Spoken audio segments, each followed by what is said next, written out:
حریم پر تو پہلے ہی بہت برا وقت ہے، جیسے کہ اس کی ماں کا انتقال ہو چکا ہے اور اپنی ماں کے آخری وقت میں بھی وہ اس کے ساتھ نہیں تھی۔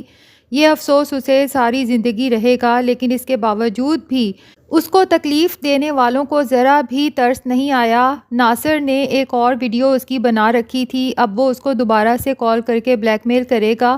حریم کہے گی کہ تم یہ جو سب حرکتیں کر رہے ہو، تمہیں اس سے کبھی زندگی میں سکون نہیں ملے گا، جس پر ناصر کہے گا کہ میں تمہیں ایک اور تحفہ بھیج رہا ہوں، ذرا دیکھو تو صحیح۔ اور اس کو اس کی سیکنڈ ویڈیو جس میں وہ اس کو پیسے دینے گئی تھی اور اس نے ریکارڈ کر لی تھی اس کو بھیجے گا، جس پر حریم تو بہت ہی زیادہ پریشان ہو جائے گی۔ فائز جو یہ سمجھ رہا ہے کہ شاید اس کی ماں کے حریم کے ساتھ تعلقات بہتر ہو رہے ہیں، وہ اپنی ماں کو یقین دلائے گا کہ ایک دن آپ خود اپنی زبان سے اعتراف کریں گی کہ حریم واقعی ہی ایک بہت اچھی لڑکی ہے۔ جس پر فائز کی ماں کہے گی کہ میں تو چاہتی ہی یہی ہوں کہ میری بہو اتنی ہی پاکیزہ اور پارسا ثابت ہو جتنا کہ میرا بیٹا اسے سمجھتا ہے،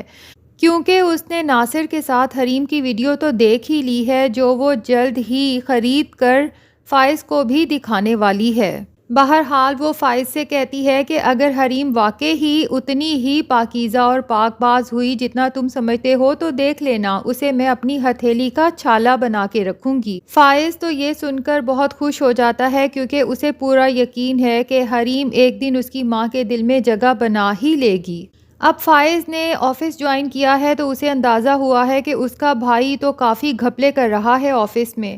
وہ اپنے بھائی سے بات کرتا ہے جس پر اس کا بھائی کہتا ہے کہ تم خاندان کے لیے پہلے بھی بہت آزمائش بنے رہے ہو اور اب تم میرے لیے بھی آزمائش بن رہے ہو۔ لیکن فائز اپنے بھائی سے کہتا ہے کہ کم سے کم چیٹنگ، مکاری اور چال بازی میرے کریکٹر کا حصہ نہیں ہے، اور اپنے بھائی سے کہتا ہے کہ میں اس چیز کا پارٹ نہیں بن سکوں گا، آئی ایم سو سوری، کیونکہ اب اگر اس نے آفس جوائن کر لیا ہے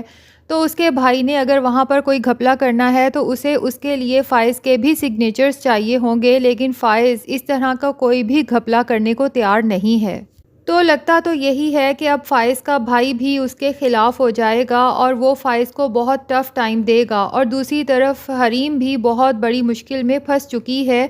لیکن یہ دونوں کیسے ایک دوسرے کا ساتھ دے کر ایک دوسرے کو اپنی اپنی مشکلات سے نکالتے ہیں، یہ سب ہمیں پتہ چلے گا آنے والی ایپیسوڈز میں۔ اگر آپ کو ہمارے چینل پر ویڈیوز پسند آ رہی ہیں تو پلیز جلدی سے اس channel Urdu TV dramas کو سبسکرائب کر لیں۔